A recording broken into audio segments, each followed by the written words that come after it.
சிறிது நேரத்திற்கு முன்புதான் ஒரு தெருமுனையில் இரண்டு சிறுவர்கள் தங்களுக்குள் சண்டையிட்டுக் கொண்டிருந்தனர். இருவர் கைகளிலும் ஒரே மாதிரியான பழைய ஜூஸ் டப்பாக்கள் இருந்தன. ஒருவரை ஒருவர் தள்ளிக்கொண்டு இது என்னுடையது இல்லை என்று கத்திக் கொண்டிருந்தனர். அவ்வழியே சென்றவர்கள் அவர்களை ஒரு நிமிடம் பார்த்துவிட்டு தத்தம் வேலையை பார்க்க சென்றதை நான் கவனித்தேன். யாருக்கும் அந்த சிறுவர்களை நிறுத்தி புரிய வைக்க நேரமில்லை.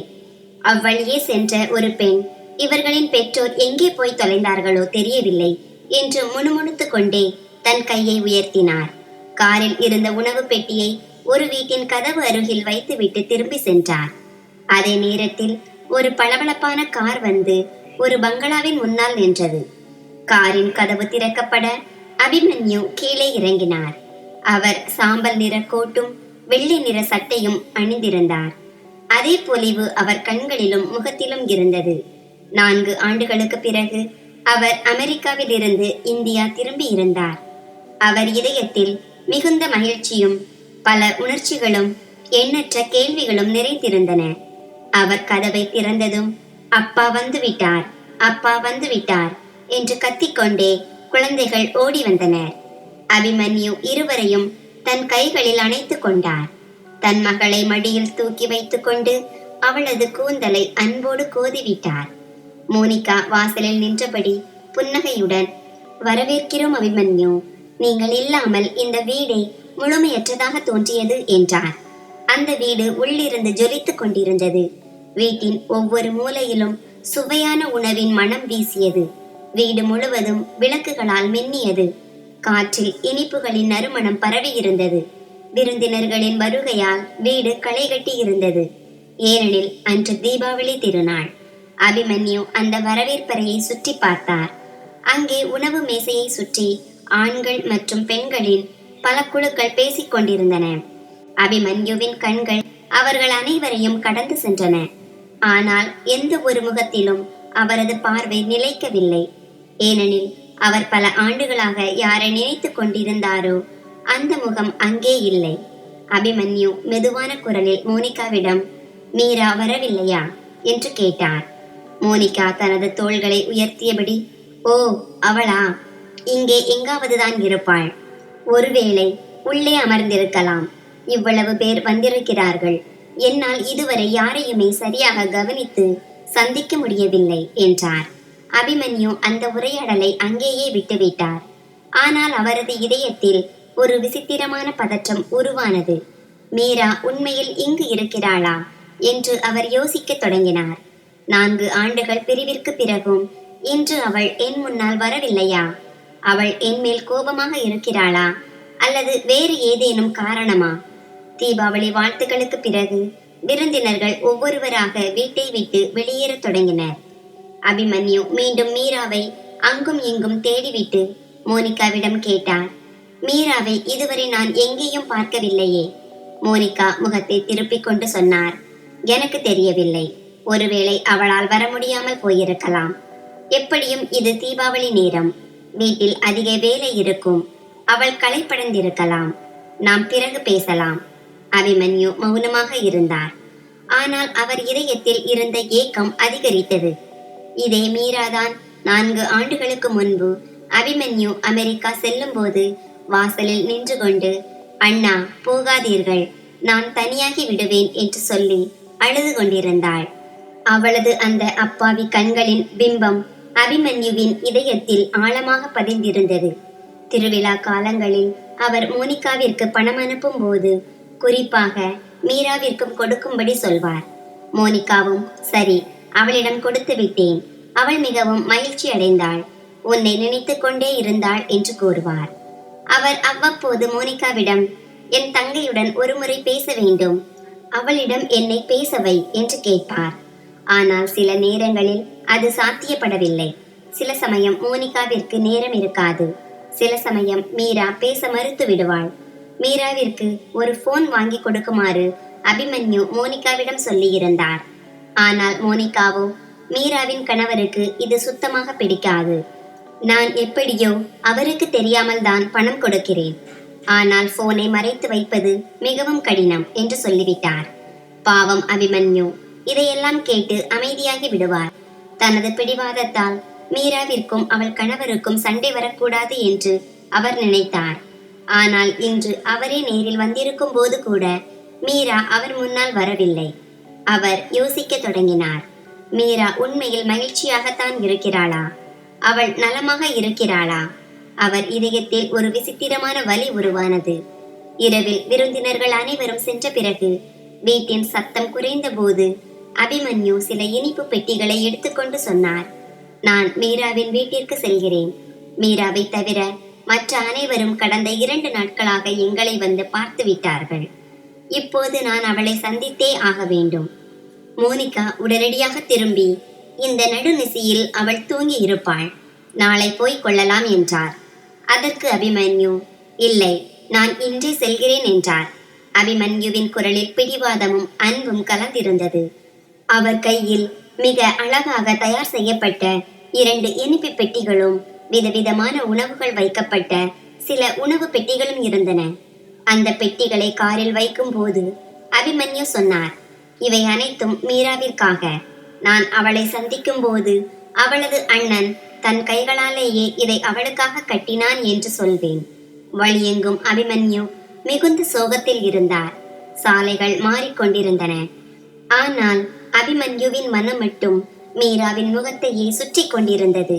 சில நிமிடங்களுக்கு பிறகு அவர் அபிமன்யுவின் தாய் மீராவிற்காக விட்டு சென்ற அந்த பழைய வீட்டின் முன்னால் அவர் வந்து சேர்ந்தார். என்னை பார்த்தவுடன் அவள் ஓடி வந்து என்னை கட்டிக்கொள்வாள். இந்த 4 ஆண்டுகால பிரிவு ஒரு நொடியில் மறைந்துவிடும் என்று அவர் தன் மனதிற்குள் நினைத்து கொண்டார். ஆனால் அபிமன்யு கதவின் முன்னால் காலடி எடுத்து வைத்தபோது அவர் அங்கேயே திகைத்து நின்றார். கதவில் ஒரு பூட்டு தொங்கிக் கொண்டிருந்தது. அந்த பூட்டு துருப்பிடித்து பல ஆண்டுகளாக யாரும் அதை திறக்காதது போல உயிரற்று காணப்பட்டது.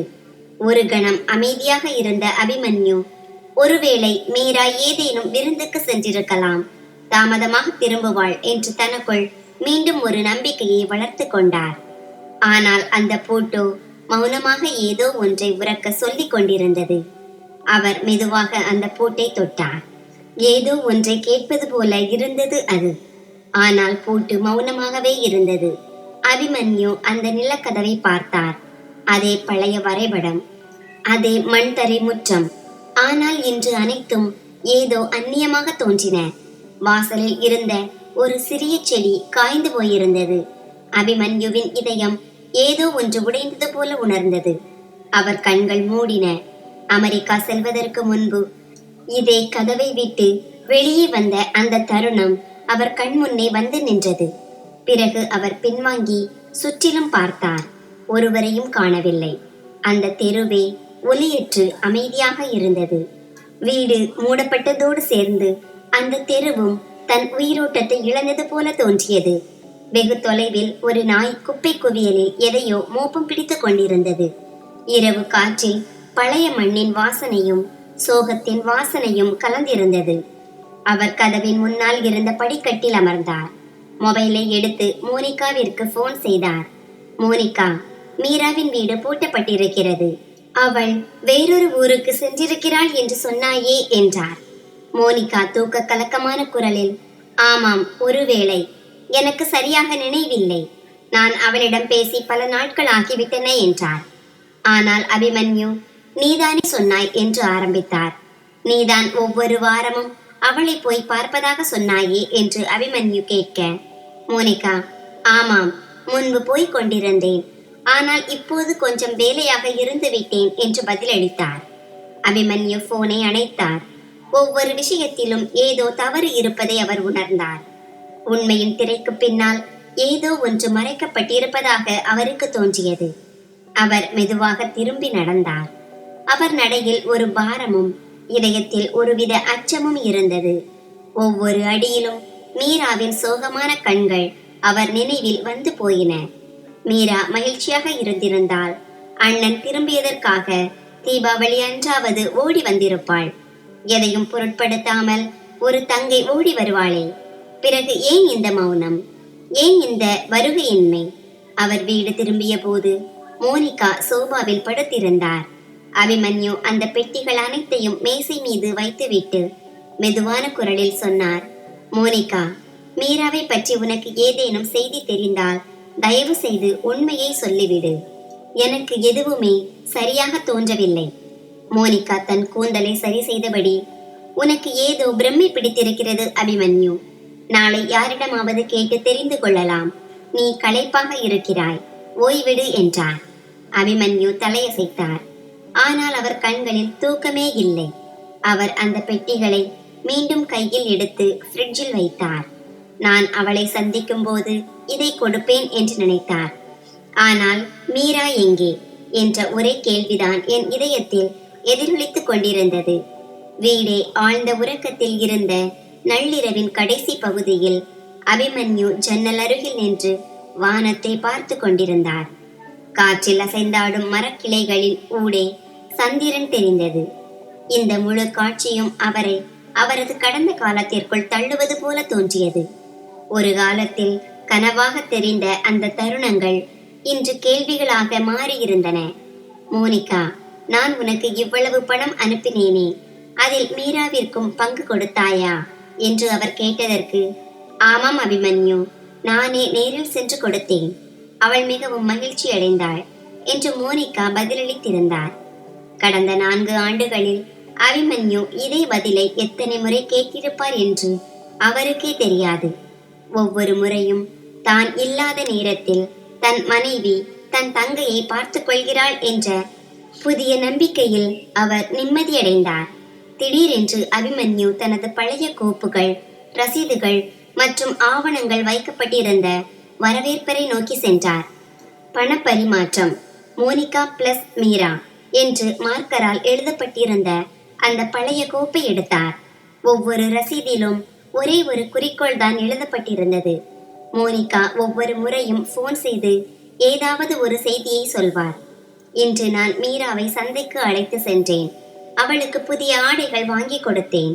அவளுக்கு பிடித்த வளையல்கள் கூட வாங்கினோம். இதை கேட்கும்போது என் தங்கை சந்தையில் புன்னகையுடன் உலா வருவதை அபிமன்யு தன் கனவில் காண்பார். இப்போது அந்த ரசீதுகள் அனைத்தும் கையில் ஏந்தியபடி அவர் தரையில் அமர்ந்தார். அவர் கண்களை மூடிய போது மீராவின் முகம் தெரிந்தது. காரின் அருகில் அவர் கண்ட அதே மங்கலான முகம், ஒரு ஆதரவற்றவரின் உணர்வுகளில் காணப்படும் முகம். அவளுக்கு அந்த பணம் கிடைத்து வந்திருந்தால் அவள் ஏன் இந்த நிலையில் வாழப்போகிறாள்? அவள் சந்தைக்கு சென்றிருந்தால் அவள் கண்களில் ஏன் இவ்வளவு சோகம் இருக்க போகிறது? அபிமன்யு அந்த ரசீதுகளை பார்த்து கொண்டே இருக்க அவர் இதயம் ஏனோ பலவீனமடைய தொடங்கியது. ஒரு ஆழமான வலி அவருக்குள் பின்னப்பட்டிருந்தது. அடுத்த நாள் காலை அபிமன்யு மிகவும் அமைதியாக இருந்தார். குழந்தைகள் அவரை கட்டி அணைத்து மகிழ்ச்சியாக பேசினார்கள். ஆனால் அவர் இதயம் வேறொரு உலகில் இருந்தது. மோனிகா எதையும் பொருட்படுத்தாதது போல முன்பை விட அதிக வேலையாக இருந்தார். அபிமன்யு எல்லாம் எவ்வளவு நன்றாக நடந்தது, எல்லாரும் புகழ்கிறார்கள் என்றார். அபிமன்யு மெதுவாக, மோனிகா, நான் உன்னிடம் ஒன்று கேட்கலாமா என்றார். நிச்சயமாக, என்ன என்று கேட்டார் மோனிகா. மீராவிற்கு நான் அனுப்பிய பணத்தை நீ உண்மையாகவே அவளிடம் கொடுத்தாயா என்றார்.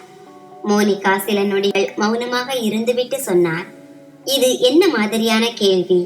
என் மீது உனக்கு சந்தேகமா? அதற்கு அபிமன்யு, இல்லை, இது ஒரு கேள்வி மட்டும்தான். ஏனெனில் அவளை நான் இதுவரை பார்க்கவில்லை. அவளது வீட்டின் இலையை பார்த்த பிறகு என் மனம் கலங்குகிறது என்றார். மோனிகா அதிருப்தியுடன், அபிமன்யு, நான் உன் மனைவி, யாரோ ஒரு அந்நிய பெண் அல்ல. என் மீது உனக்கு நம்பிக்கை இல்லை என்றால் அப்புறம் என்ன இருக்கிறது என்றார். இது வெறும் நம்பிக்கையை பற்றிய விஷயம் அல்ல மோனிகா. இது மீராவை பற்றியது, என் தங்கையை பற்றியது. நம்முடைய கவனக்குறைவால் அவள் ஏதேனும் பாதிப்படைந்திருக்கிறாளா என்று நான் அறிய விரும்புகிறேன் என்றார் அபிமன்யு. மோனிகா உடனடியாக சமையலறைக்கு சென்றார். மேற்கொண்டு அந்த விஷயத்தை பேச அவர் விரும்பவில்லை.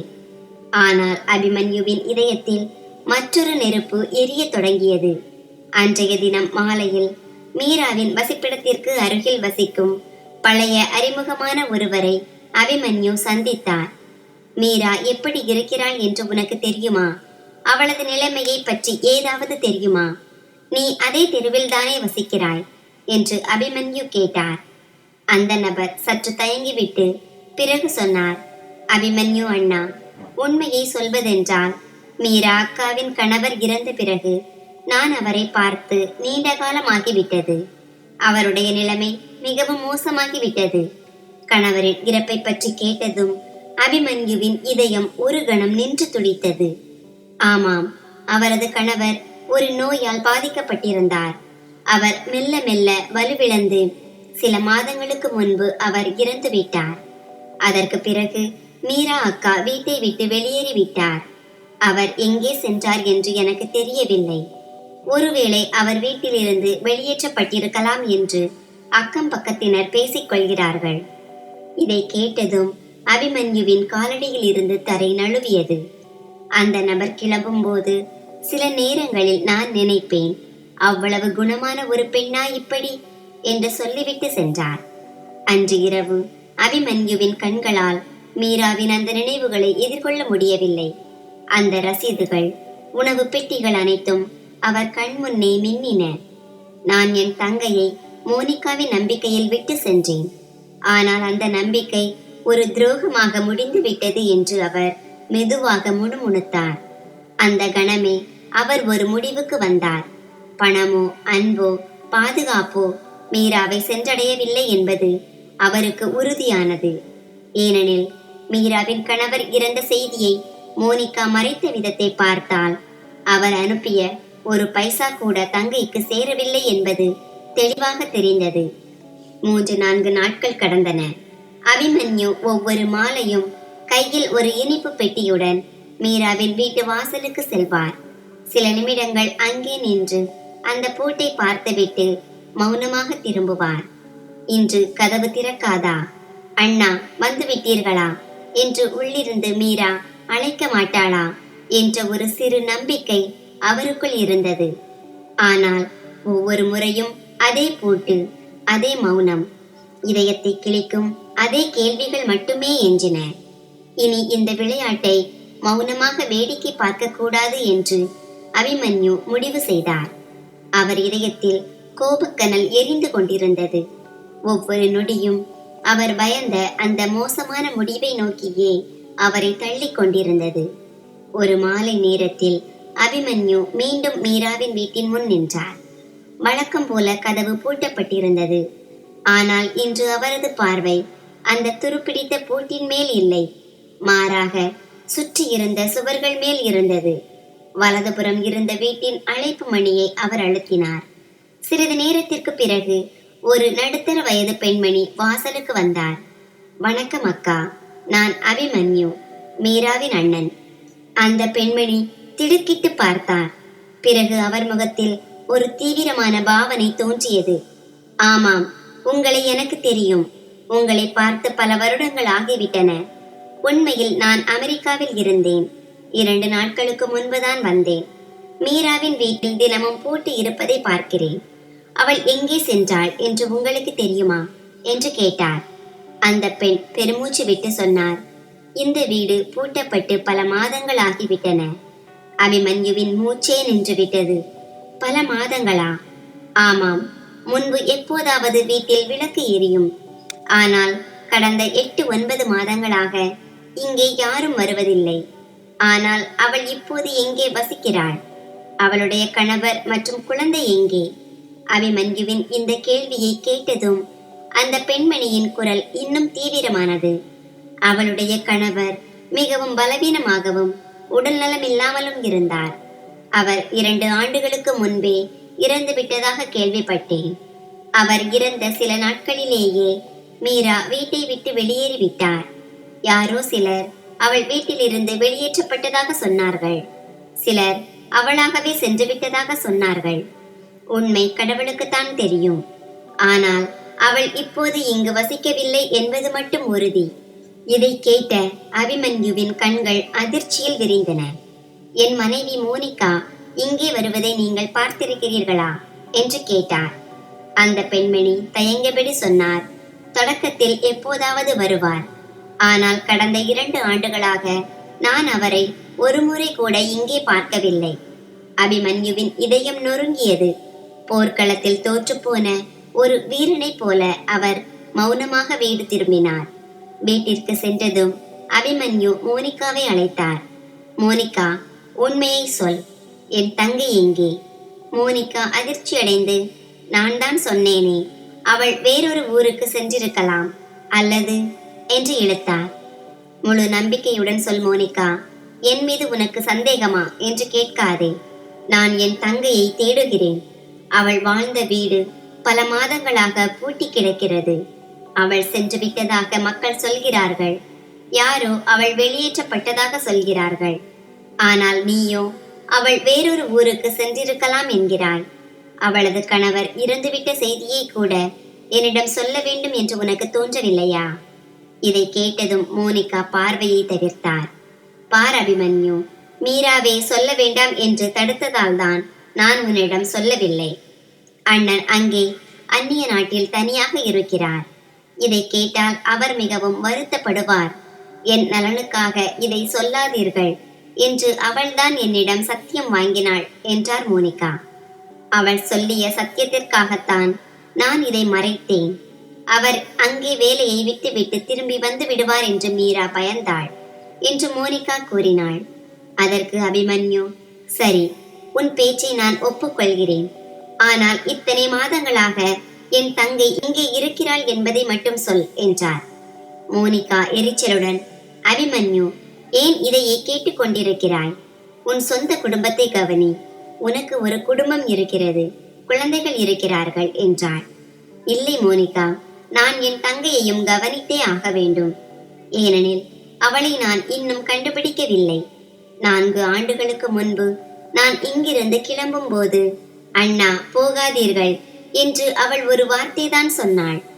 ஆனால் நான் கிளம்பி விட்டேன். இன்று நான் திரும்பி வந்தபோது அவளும் இல்லை, அவளை பற்றிய செய்தியும் இல்லை. மோனிகா மௌனமானாள். அந்த மௌனம் நீண்ட நேரமாக உடையவில்லை. நள்ளிரவு வரை அபிமன்யு அறையில் அமைதியாக அமர்ந்திருந்தார். அவர் தன் அலைபேசியை முன்னால் வைத்திருந்தார். ஆனால் மோனிகாவிடமிருந்து எந்த விளக்கமும் வரவில்லை. அவர் மெதுவாக தனக்குள் முணுமுணுத்தார். மீரா, நீ என்னிடம் எதையும் சொல்லவில்லை என்றால் ஒருவேளை என் மீது கோபமாக இருப்பாயோ, அல்லது நீ அத்தனை தூரம் கையேறு நிலையில் இருந்தாயோ? அபிமன்யு கத்த ஆரம்பித்தார். ஆனால் அவருக்கு குரல் எழவில்லை. அவர் கண்களில் கண்ணீரும் இதயத்தில் ஒரு பயமும் இருந்தது. அந்த மீராவின் குரல் நிரந்தரமாக அமைதியாகி இருக்குமோ என்ற அச்சம் அது. காலை நேரம் வந்தது. அபிமன்யு இரவு முழுவதும் உறங்காமல் கழித்திருந்தார். மோனிகா காலை உணவு மேஜையில் மும்முரமாக இருந்தார். திடீரென்று அபிமன்யு சொன்னார், எனக்கு எல்லாவற்றையும் தெரிந்து கொள்ள வேண்டும் மோனிகா. மீரா எங்கே இருக்கிறாள்? முதலில் மோனிகாவின் இதழ்களில் ஒரு புன்னகை வந்து மறைந்தது. பிறகு முகத்தில் ஒரு கள்ளமில்லாத பாவனையை வரவழைத்துக் கொண்டு சொன்னார், நான் ஏற்கனவே சொல்லிவிட்டேன். அவள் வேறொரு ஊருக்கு சென்றிருக்கலாம். ஒருவேளை உனக்கு என் மேல் நம்பிக்கை இல்லையோ? அவளுடன் எனக்கு தொடர்பு இல்லாததால் என்னால் எதையும் உறுதியாக சொல்ல முடியாது. ஆனால் அபிமன்யு குறுக்கிட்டு, நீதானே சொன்னாய், ஒவ்வொரு முறையும் அவளுக்கு பணம் கொடுப்பதாக நீயே சொன்னாய். அப்படி இருக்கும்போது உனக்கு எல்லாம் தெரிந்திருக்க வேண்டுமே என்று அபிமன்யு கேட்க, மோனிகா, அபிமன்யு, ஏன் இப்படி விசாரணை செய்கிறாய்?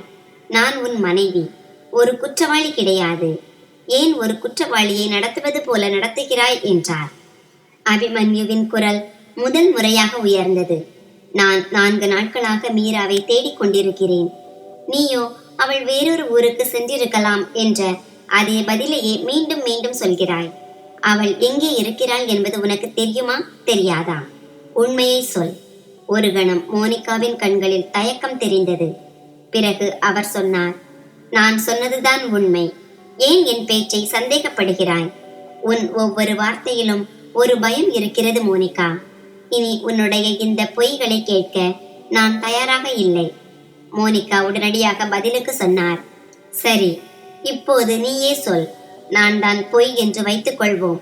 உன் தங்கை மீது உனக்கு அவ்வளவு பாசம் இருந்திருந்தால் 4 ஆண்டுகளுக்கு முன்பு அவளை ஏன் விட்டு சென்றாய்? நீ அங்கே அமெரிக்காவில் சுகமாக இருந்தாய். இங்கே என் தலையில் மீராவின் சுமையை ஏற்றிவிட்டு சென்றாய். அபிமன்யுவின் இதயம் துணுக்குற்றது. நான் அமெரிக்காவில் இருந்தேன். ஆனால் ஒவ்வொரு மாதமும் அவளுக்காக பணம் அனுப்பினேன். அவள் ஒரு மரியாதையான வாழ்க்கை வாழ வேண்டும் என்பதற்காகவே அவளது செலவுகளுக்கு பணம் கொடுத்தேன். நீயோ ஒவ்வொரு முறையும் நேரில் சென்று அவளிடம் பணத்தை கொடுத்ததாக சொன்னாயே, அது உண்மையா? மோனிகா முகத்தை திருப்பிக் கொண்டு, எந்த தொகை என்று எனக்கு நினைவில்லை. எதற்காக எல்லாவற்றிற்கும் கணக்கு கேட்கிறாய் என்றார். அபிமன்யு அவரை மௌனமாக பார்த்துவிட்டு மெதுவாக சொன்னார், மோனிகா, நீ என் நம்பிக்கையை உடைத்திருந்தாலும் உன்னை நான் மன்னித்து விடுவேன். ஆனால் எனக்கு என் தங்கை வேண்டும். அவள் எங்கே இருக்கிறாள்? அதை மட்டும் சொல். மோனிகா சில நொடிகள் மௌனமாக இருந்துவிட்டு சொன்னார், சில மாதங்களுக்கு முன்புதான் அவளை கடைசியாக பார்த்தேன். அவள் உடல்நிலை சரியில்லாதது போல தெரிந்தாள். அபிமன்யுவின் இதயம் வேகமாக துடிக்கத் தொடங்கியது. மோனிகா தன் பார்வையை தவிர்த்தபடி சொன்னார், ஒருவேளை அவள் சந்தையில் இருக்கும் பழைய துணிக்கடையில் எதையாவது வாங்க வந்திருக்கலாம். இதையெல்லாம் ஏன் என்னிடம் சொல்லவில்லை என்று அபிமன்யு கேட்க, மோனிகா, உன்னிடம் சொன்னால் என்ன ஆகிவிடப் போகிறது என்று நினைத்தேன். நீ வெகு தூரத்தில் இருந்தாய். அவளும் எதையும் சொல்லும் நிலையில் இல்லை என்றாள். அதாவது நீ மௌனமாய் இருந்தாய். நானோ என் தங்கை மகிழ்ச்சியாக வாழ்கிறாள் என்று நினைத்துக் கொண்டிருந்தேன். அவளுடைய கணவர் இறந்து விட்டதையும் அவள் தனிமரமாகிவிட்டதையும் நீ என்னிடம் சொல்லவே இல்லை. ஏன் மோனிகா? பார், எனக்கு எது சரி என்று தோன்றியதோ அதை நான் செய்தேன் என்றாள் மோனிகா. அபிமன்யு தன் தலையை குனிந்து கொண்டார். நீ என் நம்பிக்கையை உடைத்து விட்டாய் மோனிகா. ஒருவேளை என் தங்கையின் வாழ்க்கையையும் சிதைத்திருப்பாய். வீட்டின் மூலையில் ஓடிக்கொண்டிருந்த மின்விசிறியின் சப்தம் அந்த அறையில் எதிரொலித்தது. ஆனால் அபிமன்யுவின் காதுகளில் ஒரே ஒரு குரல் மட்டும் கேட்டுக்கொண்டே இருந்தது, அண்ணா, போகாதீர்கள். அவர் எழுந்து அறையை விட்டு வெளியே வந்து தனக்குள் சொல்லிக் கொண்டார், மோனிகா சொல்லாவிட்டால் என்ன? நானே அவளை கண்டுபிடிப்பேன். இந்த தேடல் இனி நிற்காது. இந்த நகரத்தின் ஒவ்வொரு மூலைக்கும் நான் செல்ல வேண்டியிருந்தாலும் சரி, ஏதோ ஒன்று மறைக்கப்படுகிறது என்பதில் அபிமன்யு இப்போது முழுமையாக உறுதியாக இருந்தார். அந்த உண்மை இனி நீண்ட காலத்திற்கு மறைந்திருக்காது. அதிகாலையில் ஜன்னல் வழியாக வந்த சூரிய கதிர்கள் அபிமன்யுவின் முகத்தில் விழுந்தன. திடீரென்று அபிமன்யுவிற்கு ஒரு உணர்வு ஏற்பட்டது. அந்த சத்தம் அவரை திடுக்கிட செய்தது. அது ஒரு மணியோசை. பிறகு ஒரு காட்சி அவர் கண் முன்னே நிழலாடியது. அது 4 ஆண்டுகளுக்கு முன்பு அமெரிக்காவில் நள்ளிரவு 2 மணி. வேலையினால் களைப்படைந்திருந்த அபிமன்யு தனது மடிக்கணினியை மூட தயாரான போது மோனிகாவிடமிருந்து வாட்ஸ்அப் அழைப்பு வந்தது. அபிமன்யு, ஒரு நல்ல செய்தி. மீராவிற்கு ஒரு நல்ல வரன் வந்திருக்கிறது. பையன் குணமானவர், வேலை பார்க்கிறார். ஆனால் உடல்நிலை கொஞ்சம் பலவீனமானது. தூக்க கலக்கமான குரலில் அபிமன்யு, நீ மீராவிடம் பேசினாயா என்று கேட்க, மோனிகா விரைவாக, ஆமாம், அவளும் சம்மதித்து விட்டாள் என்று சொன்னார். நல்ல வரன்கள் அடிக்கடி அமையாது. நீ எப்படியும் இப்போது வர முடியாது என்று எனக்கு தெரியும். நீ அமெரிக்கா சென்று 2 மாதங்கள் தான் ஆகின்றன. இவ்வளவு சீக்கிரம் உன்னால் இந்தியா திரும்புவது சாத்தியமில்லை என்று நானே ஒரு முடிவெடுத்து விட்டேன். அபிமன்யு ஒரு கணம் மௌனமாக இருந்துவிட்டு, சரி, உன் விருப்பப்படியே செய் என்று மெதுவாக சொன்னார். அந்த அழைப்பு முடிந்த பிறகு அபிமன்யு பல நிமிடங்கள் மடிக்கணினியின் முன்னால் அமர்ந்திருந்தார். அவர் இதயத்தில் ஒரு விசித்திரமான அமைதியற்ற நிலை இருந்தது. ஆனால் மோனிகா புத்திசாலி. அவள் மீராவிற்கு நல்லதைத்தான் செய்வாள் என்று தனக்குத்தானே சமாதானம் செய்து கொண்டார். சில நாட்களுக்கு பிறகு மீராவின் திருமண புகைப்படத்தை மோனிகா வாட்ஸ்அப்பில் அனுப்பினார். அபிமன்யு அந்த படத்தை திறந்தபோது அவர் உள்ளுக்குள் ஏதோ ஒன்றை இழந்தது போன்ற உணர்வு ஏற்பட்டது. மீரா சிவப்பு நிற உடையில் அமர்ந்திருந்தாள். ஆனால் அவளது கண்களில் ஒரு மணப்பெண்ணின் கண்களில் இருக்க வேண்டிய அந்த பொலிவு இல்லை.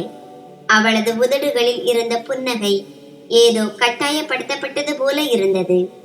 அவளது முகத்தில் ஒரு சிறிய சோகத்தின் நிழல் படர்ந்திருந்தது. யாரோ உள்ளுக்குள் அழுது கொண்டிருப்பது போல தெரிந்தது. அபிமன்யு அந்த புகைப்படத்தை மீண்டும் மீண்டும் பெரிதாக்கி அவளது கண்கள், நெற்றி மற்றும் கைகளை பார்த்தார். ஒவ்வொரு முறையும் அவர் இதயத்தில் ஒரு கேள்வி எழுந்தது.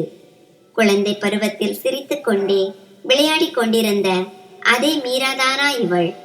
ஒவ்வொரு பேச்சிற்கும் துள்ளி குதித்துக் கொண்டிருந்தவள் கடைசியாக வாசலில் நின்று அழுது கொண்டே அண்ணா போகாதீர்கள் என்று சொன்ன அதே பெண்தானா இவள்?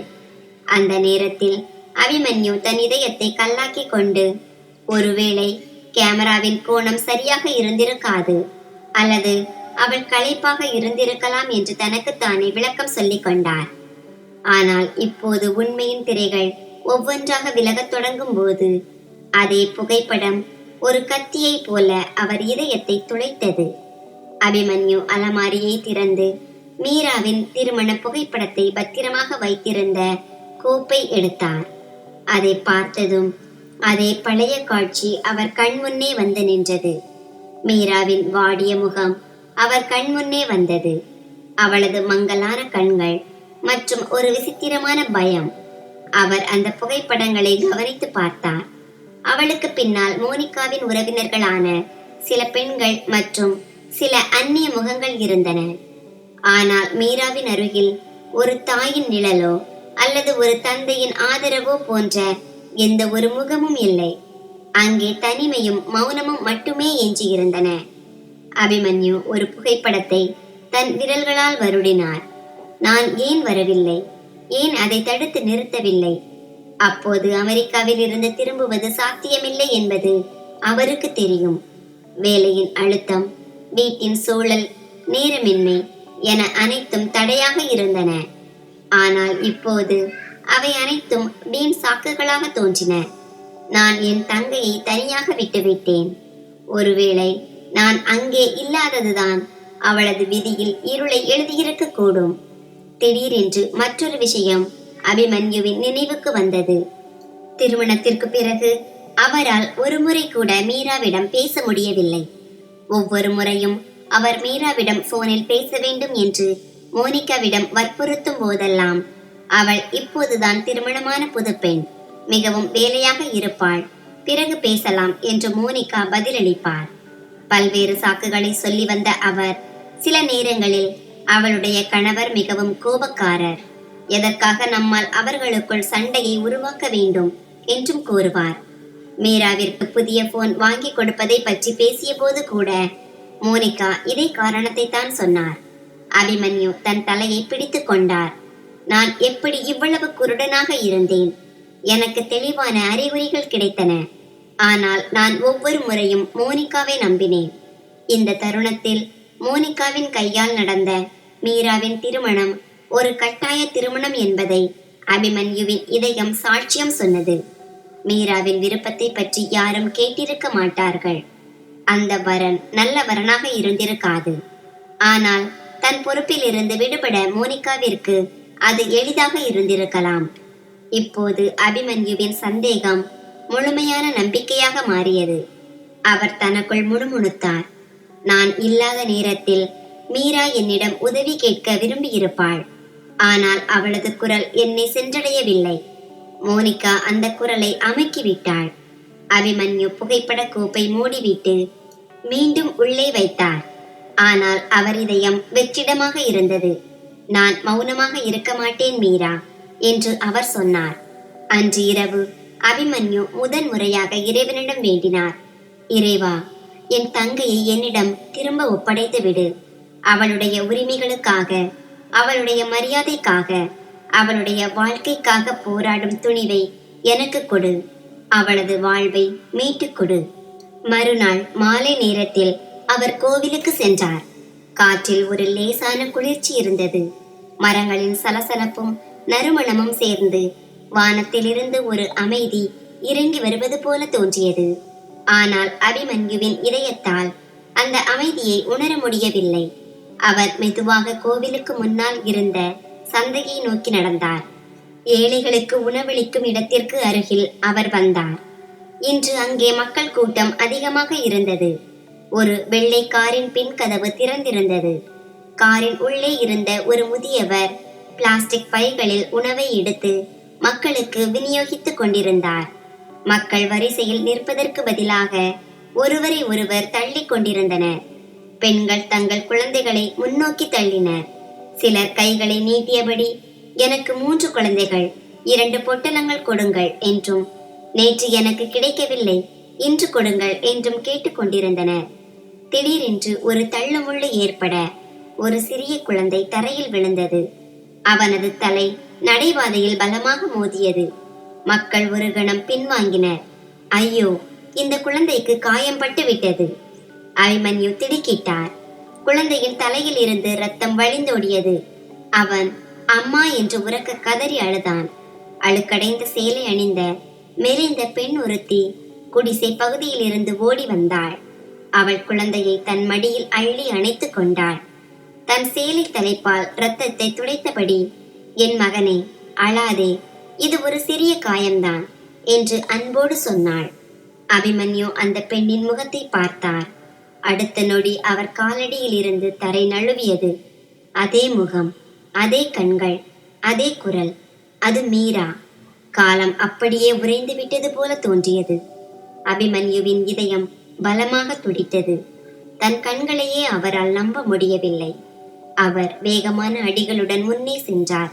மீரா, நான் அபிமன்யு, உன் அண்ணன். மீரா ஆச்சரியத்துடன் நிமிர்ந்து பார்த்தாள். அவளது கண்களில் திகைப்பு, பயம் மற்றும் அடையாளம் கண்டுகொண்டதற்கான சில அறிகுறிகள் தெரிந்தன. அவள் குழந்தையை அணைத்தபடி சட்டென்று திரும்பி அவள் குடிசை பகுதியை நோக்கி ஓடத் தொடங்கினாள்.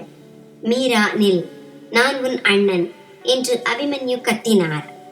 ஆனால் மீரா அந்த இருளுக்குள் மறைந்து விட்டாள். அவள் ஒரு கணம் கூட நிற்கவில்லை, திரும்பி பார்க்கவும் இல்லை. அபிமன்யு அவளுக்கு பின்னால் ஓடினார். ஆனால் நெரிசல் மிகுந்த இருண்ட தெருக்களுக்கும் குடிசைகளுக்கும் இடையே அவள் எங்கோ தொலைந்து போனாள். அவர் ஒரு குடிசையின் அருகில் வந்து நின்றார்.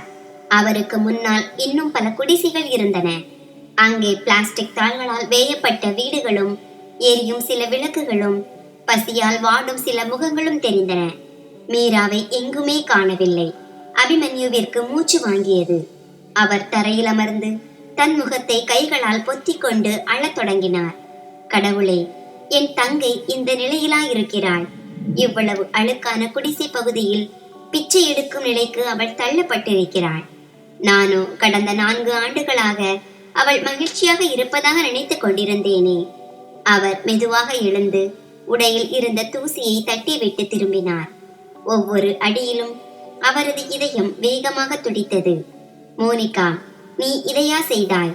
நான் இல்லாத நேரத்தை பயன்படுத்தி என் தங்கையை தெருவுக்கு கொண்டு வந்து விட்டாயே. இப்போது அபிமன்யுவிற்குள் ஆத்திரம் கனலாக எரிந்தது. இனி அவர் கேள்வி கேட்கப் போவதில்லை. எந்த விலை கொடுத்தாவது உண்மையை கண்டறிய போகிறார். வீட்டின் கதவை திறந்து உள்ளே நுழைந்தார். மோனிகா சோபாவில் சௌகரியமாக அமர்ந்து மொபைலில் மும்முரமாக இருந்தார். அபிமன்யு அவரை ஒருமுறை ஏறிட்டு பார்த்துவிட்டு விஷம் கலந்த குரலில் சொன்னார், உன்னுடைய ஒவ்வொரு மௌனத்திற்கும் இன்று எனக்கு விடை கிடைத்துவிட்டது. நான் மீராவை சந்தித்து விட்டேன். இனி உண்மையை அறிந்து கொண்டுதான் ஓயப் போகிறேன். இதை கேட்டதும் மோனிகாவின் முகம் வெளிரி போனது. இப்போது அபிமன்யுவின் முகத்தில் எந்த உணர்ச்சியும் இல்லை, கோபம் மட்டுமே இருந்தது. அது இரவு நேரம்தான். ஆனால் அபிமன்யுவின் இதயத்தில் இருந்த இருள் ஒளியை தேடிக் கொண்டிருந்தது. இரத்தக்கரை படிந்த முகம், பயந்த கண்கள், தலையில் ரத்தம் வடிந்த அந்த குழந்தை. இந்த காட்சியே அவர் கண்களில் நிலைத்து நின்றது. அபிமன்யு இரவு முழுவதும் தூக்கமின்றி புரண்டு கொண்டிருந்தார். அவருக்கு தூக்கமும் வரவில்லை, இதயத்தில் நிம்மதியும் இல்லை. அதிகாலையிலேயே படுக்கையை விட்டு எழுந்தவர் இறைவனிடம் வேண்டினார், இறைவா, இதில் நானும் குற்றவாளி என்றால் என்னையும் மன்னிக்காதே. ஆனால் என் மௌனமும் மோனிகாவின் கடினமான போக்கும் என் தங்கையை எந்த பாதாளத்தில் தள்ளியதோ அங்கிருந்து அவளை மீட்டெடுக்க நான் இப்போது போராடுவேன். மோனிகா இன்னும் சோபாவிலேயே அமர்ந்திருந்தார். அவர் கண்களில் தூக்கத்திற்கு பதிலாக குற்ற உணர்ச்சி நிறைந்திருந்தது. அவர் அபிமன்யுவை சில நொடிகள் மௌனமாக பார்த்தார். அவருக்குள் இருந்த தற்காப்பு சுவர்கள் உடையத் தொடங்கின. அவர் தலையை குனிந்தபடி சொல்லத் தொடங்கினார், நீ அமெரிக்காவிற்கு சென்றபோது மீரா மிகவும் தனிமையாக உணர்ந்தாள். தொடக்கத்தில் நான் அவளை என்னுடனேயே வைத்திருக்க முயன்றேன். அவளை நன்றாகவே கவனித்துக் கொண்டேன். ஆனால் மெல்ல மெல்ல நிலைமை மாறத் தொடங்கியது. என் உறவினர்கள் வரத் தொடங்கினார்கள். ஒரு கன்னிப் பெண் ஆண் துணை இல்லாமல் தன் அண்ணன் வீட்டில் வசிப்பதை பற்றி மக்கள் பேசத் தொடங்கினார்கள் என்பதை நான் பலமுறை உணர்ந்தேன். அப்படியானால் உனக்கு மக்களின் பேச்சுதான் முக்கியமாக இருந்ததா? என் தங்கையின் மீது உனக்கு மரியாதையே இல்லையா என்று அபிமன்யு இடையில் குறுக்கிட்டு கேட்டார். மோனிகா நிமிர்ந்து பார்க்காமலேயே தொடர்ந்து பேசினார். பிறகு திடீரென்று ஒரு வரன் வந்தது. பையன் ஏழைதான், ஆனால் உழைப்பாளி. ரிக்ஷா ஓட்டி கொண்டிருந்தார். அவருடைய பெற்றோர் இறந்து விட்டனர். யாரோ ஒருவரின் வீட்டிற்கு அவள் சென்று விட்டால் என் பொறுப்பு நீங்கும் என்று நினைத்தேன். உன்னிடம் கேட்க நேரமில்லை. நேரமில்லையா? அல்லது நான் மறுத்து விடுவேன் என்று நினைத்தாயா என்று அபிமன்யு வெறுப்புடன் கேட்டார். மோனிகா தன் கண்களை மூடிக்கொண்டார். ஆழமான நீரில் மூழ்குவது போன்ற உணர்வு அவருக்கு ஏற்பட்டது.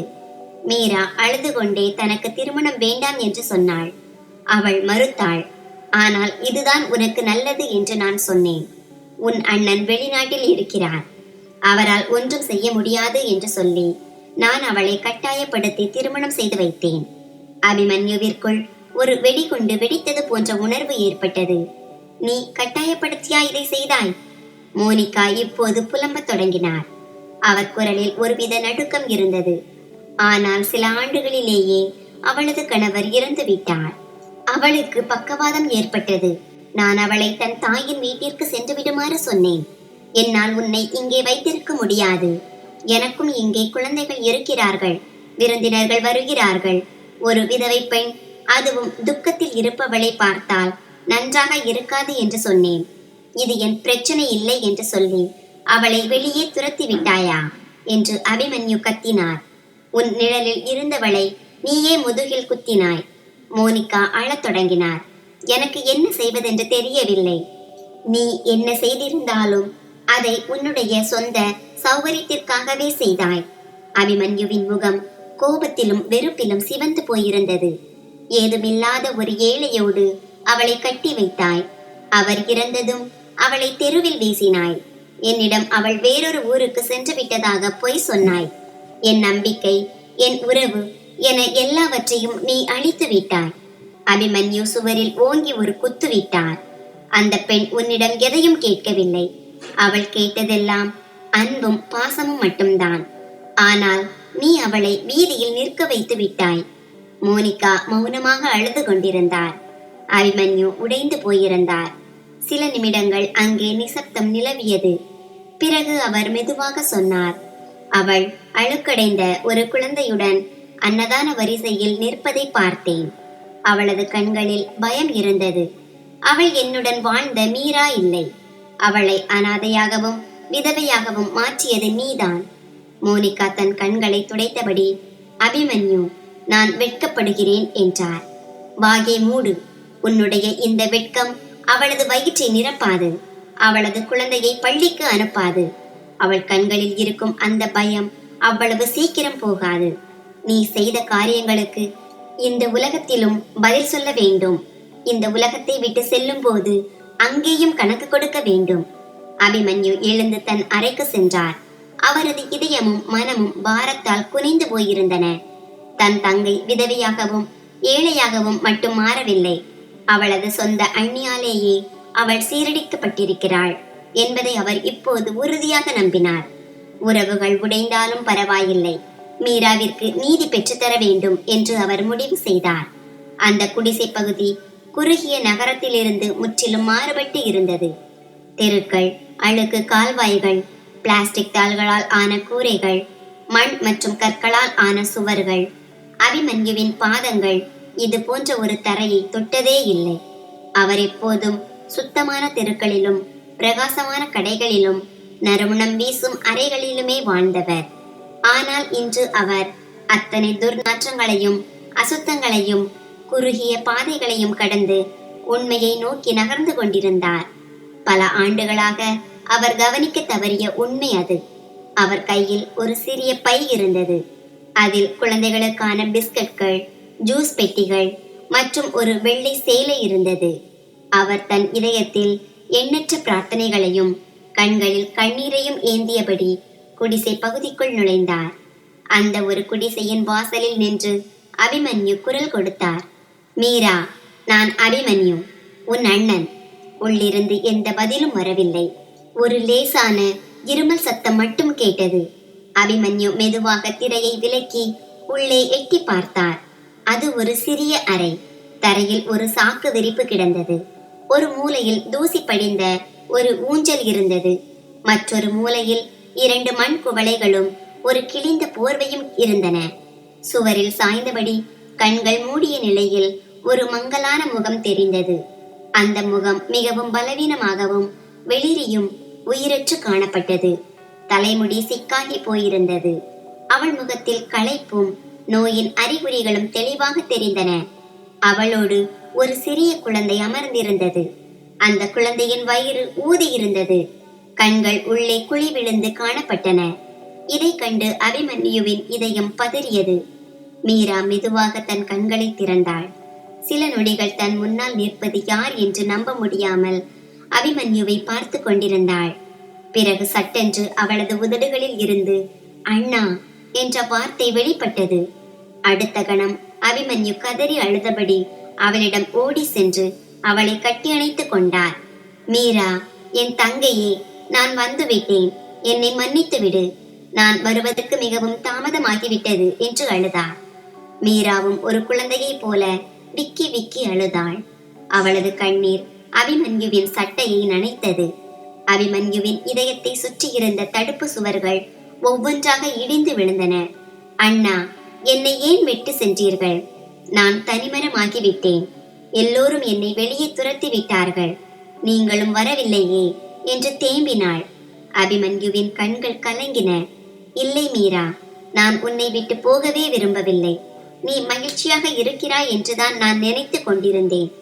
மோனிகா என்னிடம் நீ நலமாக இருப்பதாக பொய் சொன்னாள். எனக்கு எதுவுமே தெரியாமல் போய்விட்டது. ஆனால் இனி அப்படி நடக்காது. இப்போது நான் வந்துவிட்டேன் என்றார். அந்த குழந்தை சத்தமாக அழத் தொடங்கியது. அபிமன்யு உடனே தான் கொண்டு வந்திருந்த ஜூஸை எடுத்து அதன் உதடுகளில் வைத்தார். பல நாட்களாக தாகத்தில் தவித்ததைப் போல அந்த குழந்தை அதை உடனடியாக குடிக்க தொடங்கியது. அபிமன்யு மீராவிற்கு தண்ணீர் கொடுத்த போது அவரது கைகள் நடுங்கின. ஏதாவது சாப்பிட்டாயா என்று அவர் கேட்க, மீரா இல்லை என்பது போல தலையசைத்தாள். நேற்றிலிருந்து நான் ஏதும் சாப்பிடவில்லை. எனக்கு எந்த வேலையும் கிடைக்கவில்லை. கிடைத்த தர்மமும் தீர்ந்து விட்டது என்றாள். இதை கேட்டதும் அபிமன்யுவிற்குள் ஆத்திரம் கனலாக எரிந்தது. நீ இங்கே தனியாகவா இருக்கிறாய் என்று கேட்டார். மீரா மெதுவாக, குடிசை பகுதியில் இருப்பவர்கள் சிலர் உதவினார்கள். ஆனால் இங்கேயும் தினமும் ஏச்சும் பேச்சும் தள்ளுமுள்ளும் தான். இந்த குழந்தைக்காகத்தான் நான் உயிர் வாழ்ந்து கொண்டிருக்கிறேன் என்றாள். அபிமன்யு அவளது தலையில் கை வைத்து சொன்னார், இனி வேண்டாம். ஒரு நாள் கூட நீ இங்கே இருக்க வேண்டாம். இப்போதே என்னோடு வருகிறாய் மீரா? கண்ணீருடன் மீரா கேட்டாள். என்னால் வர முடியுமா? மோனிகா என்னை அங்கே இருக்க அனுமதிப்பாரா? அதற்கு அபிமன்யு, எனது முடிவுகளில் தலையிட மோனிகாவிற்கு இனி எந்த உரிமையும் இல்லை. அவள் செய்ய வேண்டியதை செய்துவிட்டாள். இனி நான் எல்லாவற்றையும் சரி செய்வேன். உன்னுடைய உரிமைகளையும் மரியாதையையும் உனது வாழ்க்கையையும் மீட்டுக் கொடுப்பேன் என்றார். மீரா அபிமன்யுவின் கையை பிடித்து கொண்டாள். பல ஆண்டுகளுக்கு பிறகு தான் தனியாள் இல்லை என்ற நம்பிக்கை வந்ததால் முதல் முறையாக அவளது முகத்தில் ஒரு மெல்லிய புன்னகை அரும்பியது. அந்த அழுக்கான குடிசை அறையை அபிமன்யு கடைசியாக ஒருமுறை பார்த்தார். அந்த அறைக்குள் ஒரு தங்கையின் கையேறு நிலை, பசி மற்றும் முடக்கப்பட்ட வாழ்க்கை அடங்கி இருந்தது. அவர் தன் கண்ணீரை துடைத்துக் கொண்டு மெதுவாக சொன்னார், சத்தியம் செய்கிறேன் மீரா, இதுவரை நடந்தது இனி எப்போதும் நடக்காது. இனி வரும் ஒவ்வொரு நாளும் ஒவ்வொரு நொடியும் உனது மரியாதைக்கும் மகிழ்ச்சிக்கும் புதிய வாழ்க்கைக்கும் தொடக்கமாக அமையும். அவர் அவளை அழைத்து கொண்டு ஒரு புதிய விடியலையும் புதிய பயணத்தையும் நீதியையும் தேடி அங்கிருந்து புறப்பட்டார். இரவு இன்னும் முழுமையாக விலகவில்லை. ஆனால் அபிமன்யுவின் இதயத்திற்குள் ஒளியின் புதிய தீபம் ஒன்று ஏறி இருந்தது. மீரா பலவீனமாகவும் நோயுற்றவளாகவும் காயங்களுடன் அவரோடு இருந்தாள். ஆனால் இப்போது அவள் தனிமையில் இல்லை. அதிகாலையின் புதிய காற்றில் தன் தங்கையையும் அவளது குழந்தையையும் அழைத்து கொண்டு அபிமன்யு வீடு திரும்பினார். அவரது நடையில் ஒரு உறுதியும் கண்களில் ஒரு கண்டிப்பும் இருந்தது. வீட்டின் கதவு திறந்தது. மோனிகா அங்கே நின்று கொண்டிருந்தார். அவரது முகத்தில் திகைப்பும் பதற்றமும் ஒருவித அச்சமும் தெரிந்தது. மீராவை பார்த்ததும் அவர் சிலையாக உறைந்து நின்றார். அபிமன்யு எதுவும் பேசாமல் மீராவை உள்ளே அழைத்து சென்று விருந்தினர் அறையில் அமர வைத்தார். அவளுக்கு ஒரு போர்வையை கொடுத்து குடிக்க தண்ணீரும் தந்து குழந்தையை கட்டி அணைத்து ஆறுதல் கூறினார். பிறகு அவர் மோனிகாவிடம் திரும்பி வந்தார். மோனிகா, நான் இன்று ஒரு முடிவெடுத்து விட்டேன்.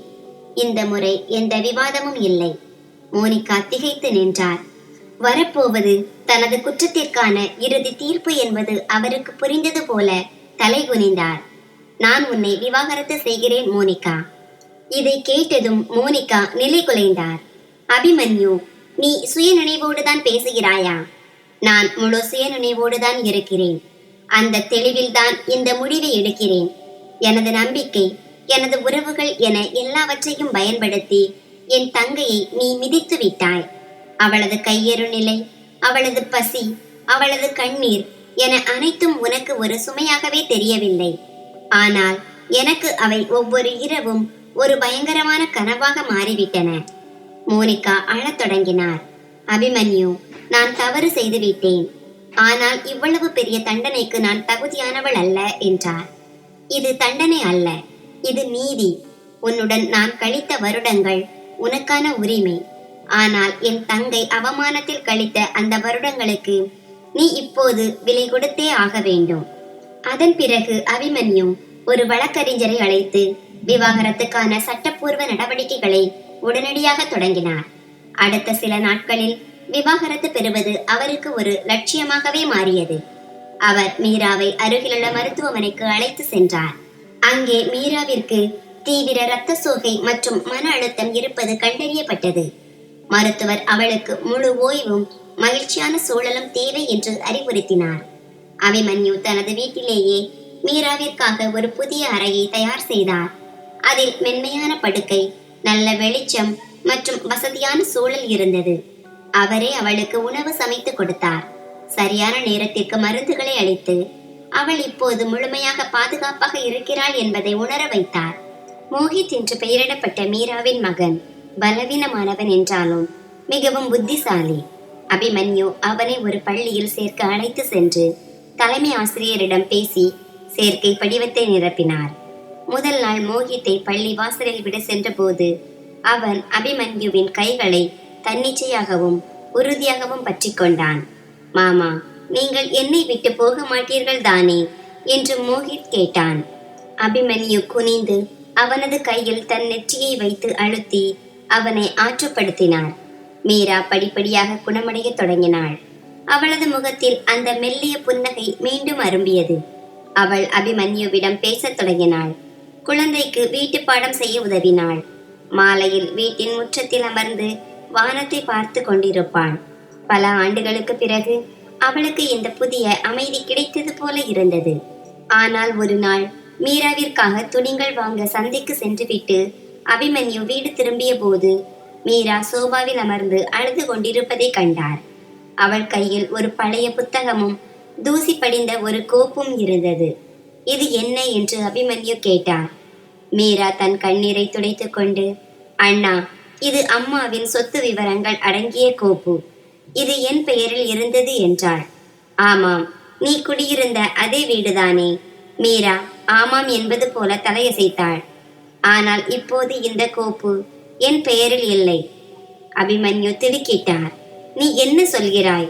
என் கணவர் இறந்தபோது நீங்கள் அமெரிக்காவில் இருந்தீர்கள். ஒரு நாள் மோனிகா வந்து இந்த வீட்டை பராமரிப்பது மிகவும் கடினம் என்று சொன்னார். சில காகிதங்களில் என்னை கையெழுத்திட சொன்னார். அண்ணா, நான் அவற்றை படிக்கவே இல்லை. அவர் சொன்னார் என்பதற்காக கையெழுத்திட்டேன் என்றார்.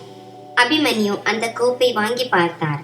அந்த பத்திரப்பதிவுகளில் அந்த வீடு மோனிகாவின் பெயருக்கு மாற்றப்பட்டிருந்தது தெளிவாக தெரிந்தது. அது முற்றிலும் ஏமாற்று வேலை. அபிமன்யுவின் கோபம் எல்லை கடந்தது. அவள் உன்னுடைய வீட்டையும் தன் பெயருக்கு மாற்றிக் கொண்டாளா? மீரா தன் தலையை குனிந்து கொண்டு, அண்ணா, ஒருவேளை நீங்கள்தான் இதை சொல்லி இருப்பீர்கள் என்று நான் நினைத்தேன் என்றாள். அபிமன்யுவின் கண்களில் கண்ணீர் வழிந்தது. மீரா, உன்னை வீடற்றவளாக மாற்றுவதை என்னால் கனவில் கூட நினைக்க முடியாது. உனக்கு இருந்த கடைசி ஆதரவையும் அவள் பறித்து விட்டாளே. மோனிகாவே இதையெல்லாம் செய்திருக்கிறாள் என்பதை அபிமன்யு உணர்ந்தார்.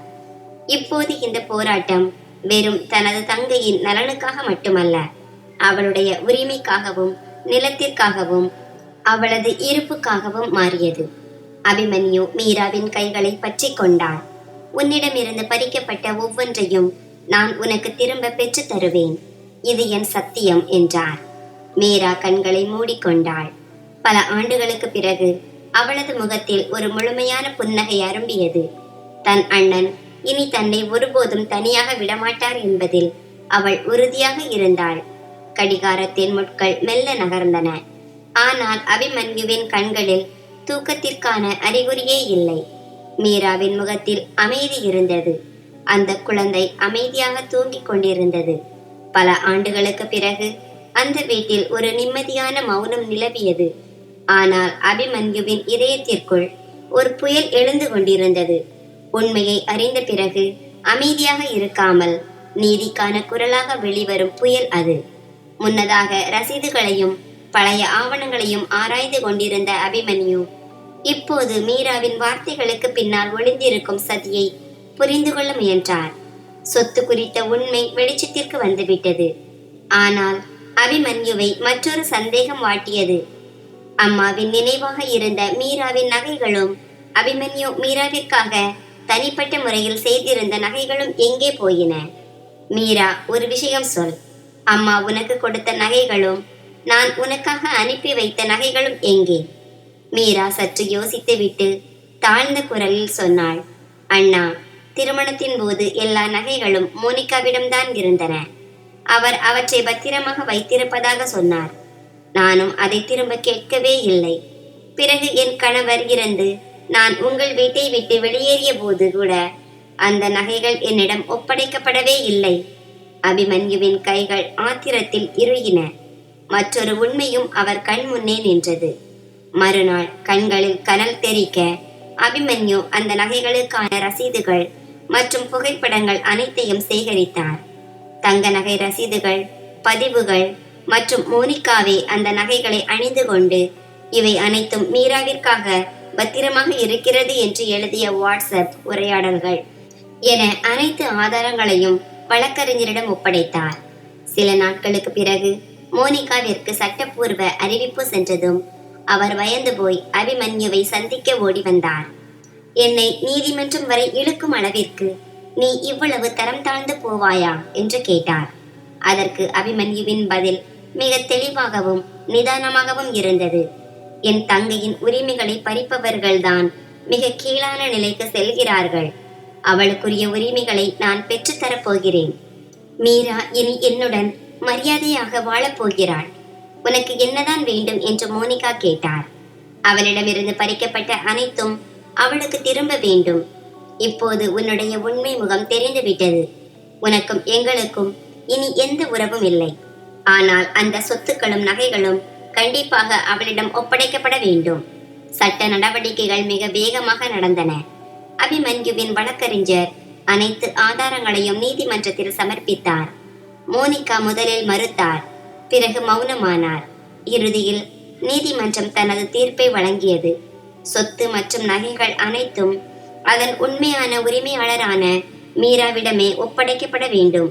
மோசடி மற்றும் தவறான தகவல்களை கொடுத்து பெறப்பட்டதால் மோனிகாவின் பெயரில் இருந்த அனைத்து ஆவணங்களும் செல்லாதவை என்று அறிவிக்கப்பட்டன. இதன் மூலம் மோனிகாவிற்கு அந்த சொத்தில் எந்த சட்டப்பூர்வ உரிமையும் இல்லாமல் போனது. தீர்ப்பு வந்ததும் அபிமன்யு நேராக மீராவிடம் சென்றார். அந்த ஆவணங்களை அவளது கையில் வைத்து, இது உன்னுடைய உரிமை மீரா, இப்போது இது உன்னிடமே திரும்பி வந்துவிட்டது என்றார். மீராவின் கண்கள் கலங்கின. எனக்கு எதுவும் வேண்டாம் அண்ணா, உங்களது ஆதரவு மட்டும் போதும். அதை நீங்கள் ஏற்கனவே தந்துவிட்டீர்கள் என்றார். அபிமன்யு அவளது தலையில் கை வைத்து சொன்னார், உரிமைகளை திருப்பி கொடுப்பது என்பது வெறும் அன்பு மட்டுமல்ல, அது நீதியும் கூட. சில நாட்களுக்கு பிறகு அபிமன்யு அந்த பகுதியில் உள்ள பூங்காவில் ஒரு சிறிய கூட்டத்தை கூட்டினார். அவரது குடும்ப உறுப்பினர்களும் அந்த பகுதி பெண்களும் அங்கே கூடியிருந்தனர். மீராவும் அங்கே அமர்ந்து அனைத்தையும் கேட்டுக்கொண்டிருந்தாள். கையில் அந்த கோப்பை ஏந்தியபடி இதயத்தில் ஒரு கனமான கேள்வியோடு அபிமன்யு நின்றிருந்தார்.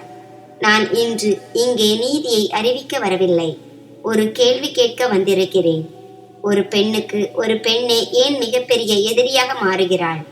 ஒரு தங்கையின் உறவு அவ்வளவு மலிவானதா? ஒரு பெண்ணின் பிடிவாதத்திற்கோ அல்லது பொறாமைக்கோ அவள் பலியாகிவிட வேண்டுமா? தன் கணவனுக்கு பணிவிடை செய்வது மட்டும் ஒரு மனைவியின் கடமையா? அல்லது அவர் இல்லாத நேரத்தில் அவரது வீட்டையும் குடும்ப உறுப்பினர்களையும் கவனித்துக் கொள்வது அவளது கடமை இல்லையா? அனைவரும் மௌனமாக தலை குனிந்து அமர்ந்திருந்தனர். என் தங்கை வீதிக்கு தள்ளப்பட்டாள். குடிசை பகுதியில் உறங்கவும் பிச்சை எடுக்கும் வரிசையில் நிற்கவும் அவள் கட்டாயப்படுத்தப்பட்டாள். ஆனால் என் மனைவி அனைத்தும் நலமாக இருப்பதாக எனக்கு உறுதி அளித்துக் கொண்டே இருந்ததால் என் தங்கை மகிழ்ச்சியாக இருப்பதாக நான் எண்ணிக்கொண்டிருந்தேன். உண்மை என்னவென்றால் அவள் என் தங்கையிடமிருந்து அனைத்தையும் பறித்து கொண்டாள். அவளது நகைகள், அவளது வீடு, அவளது குழந்தை பருவம், அவளது உரிமைகள் என எல்லாவற்றையும். அபிமன்யுவின் குரல் ஓங்கியது. நாங்கள் ஆண்கள் தவறுகள் செய்கிறோம் என்பதை ஒப்புக்கொள்கிறோம், பெரும்பாலும் மன்னிப்பும் கேட்கிறோம்.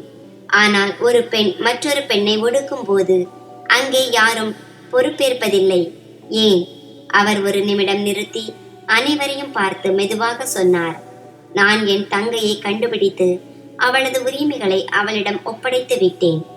ஆனால் இன்னும் எத்தனை ஆயிரம் மீராக்கள் தங்களின் சொந்த சகோதரி, அண்ணி அல்லது மாமியாரால் காட்டிக் கொடுக்கப்பட்டு ஏச்சுக்களுக்கும் வெறுப்பிற்கும் பலியாகி கொண்டிருக்கிறார்களோ யாருக்கு தெரியும்? நண்பர்களே, இன்று உங்கள் வீட்டிலும் ஒரு மீரா இருந்தால் அவளுக்காக சிறிது நேரம் ஒதுக்குங்கள். ஒருவேளை அவள் மௌனமாக இருக்கலாம், ஆனால் உள்ளுக்குள் உடைந்திருக்கலாம். நீங்கள் ஒரு பெண்ணாக இருந்தால் மற்றொரு பெண்ணின் கையை பிடித்து தூக்கி விடுங்கள். அவளை கீழே தள்ளாதீர்கள். ஏனெனில் ஒரு பெண்ணின் கையை பிடித்து அரவணைக்கும் அந்த உறவுதான் உண்மையான மனிதாபிமானம். அனைவரும் அவர் பேசுவதை மௌனமாக கேட்டுக்கொண்டிருந்தனர். மீராவின் கண்கள் கண்ணீரால் நிறைந்திருந்தன.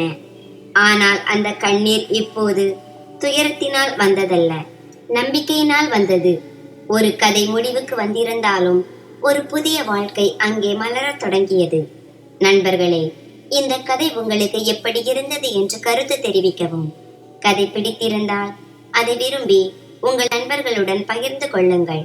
இது போன்ற புதிய சுவாரஸ்யமான கதைகளுக்கு எங்கள் சேனலை சப்ஸ்கிரைப் செய்யுங்கள்.